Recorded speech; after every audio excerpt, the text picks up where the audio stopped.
ក្រមជ្រុលនិយមរបស់ថៃមួយចំនួនកំពុងតែផុសបង្អួតពីកម្លាំងកងទ័ពនិងឥទ្ធិពលយោធារបស់ខ្លួនស្របពេលជាមួយនឹងក្រមប្រឆាំងផ្កាប់មុខរបស់ខាងកម្ពុជាដែលដឹកនាំដោយអាក្បត់ជាតិ3ជំនាន់សំរងស៊ីកំពុងតែញុះញង់ជាមួយនឹងរឿងផ្សេងតាក់ទងទៅនឹងការដាក់ពាក្យបណ្ដឹងទៅលើថៃក្នុងតុលាការអន្តរជាតិ ICJ បាទប៉ុន្តែសម្ដេចបានបញ្ជាក់ច្បាស់ក៏ដូចជាមានសេចក្តីថ្លែងការណ៍ដែលបានចេញជាផ្លូវការរួចរាល់ដែលបញ្ជាក់យ៉ាងច្បាស់នៅក្នុងសេចក្តីថ្លែងការណ៍នោះថាការចរចានៅថ្ងៃទី14ខែមិថុនាឆ្នាំ2025ខាងមុខនេះប៉ុន្មានថ្ងៃទៀតនេះគឺមានការចរចារវាងទ្វេភាគីពិតមែននៅក្នុងគណៈកម្មការព្រំដែនរវាងខ្មែរនិងថៃប៉ុន្តែมันមានតំបន់រសើបនិងតំបន់ចំណុចទាំង4នៃតំបន់រសើបរវាងប្រទល់ខ្មែរនិងថៃគឺតំបន់មុំបីប្រាសាទតាមាន់តូចតាមាន់ធំនិងប្រាសាទតាកបីដាក់បញ្ចូលទៅក្នុងរបៀបវិរៈនៅក្នុងអង្គប្រជុំនោះឡើយ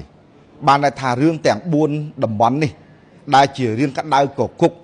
ដែលជារឿងកំពុងតែពួកប្រឆាំងមួយចំនួនវេលាពណ៌គឺ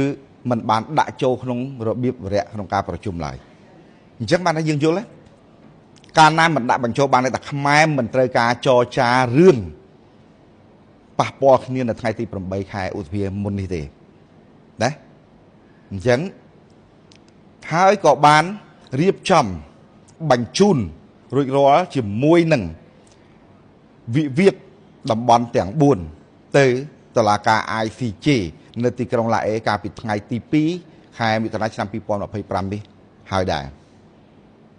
អញ្ចឹងគឺបានបញ្ជាក់ច្បាស់ហើយគឺមិនបោះបង់អញ្ចឹងបានរដ្ឋាភិបាលបានចេញសេចក្តីថ្លែងការណ៍មកណាថ្លែងការណ៍ដើម្បីឲ្យពួក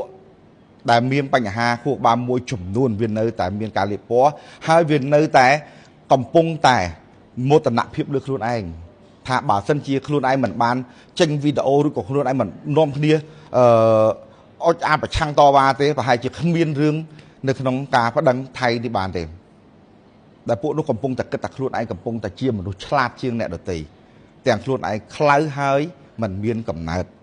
បាទអញ្ចឹងបញ្ជាក់នៅក្នុងសេចក្តីថ្លែងការណ៍បងប្អូនអាចចូលទៅតាមដាននៅក្នុង page របស់សម្ដេចមហាបវរធិបតី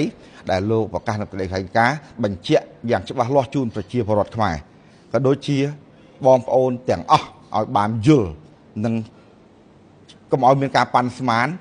និងជឿទៅលើពួកបុគ្គលអកតេមួយចំនួនផងបាទអញ្ចឹងសេចក្តីការណ៍នេះបានបញ្ជាក់ឲ្យតកតងទៅនឹងវិវាទនិងការប៉ះពាល់ក្នុងការឈ្លានពានរបស់ថៃមកលើទឹកដីខ្មែរដែលធ្វើឲ្យបាត់បង់អាយុជីវិតកងទ័ពខ្មែរម្នាក់ហើយដល់រឿងនេះគឺជារឿងធ្ងន់ធ្ងរមួយដែលយើងសម្លឹងឃើញទៅមុខថាវាមិនអាចនឹងបង្រួបបង្រួមបានបើសិនជាគ្មានតុលាការ ICJ ចូលរួមក្នុងការដោះស្រាយជាជនទី3នោះទេដូច្នេះកម្ពុជាបានសម្រេចរួចរាល់ហើយមិនដាក់រឿងនេះចូលទៅក្នុងរបៀបវរៈនៅថ្ងៃទី14ខាងមុខនេះឡើយអញ្ចឹងបានថាមិនទទួលការចរចារឿងនេះជាដាច់ខាតបាទអរគុណបញ្ជាក់ជូនបងប្អូនទាំងអស់គ្នាឲ្យបានដឹងបាទហើយក៏បញ្ជាក់ជូនពួកដែលកំពុងតែបំភ្លៃការពិតមួយចំនួនផងបាទអរគុណ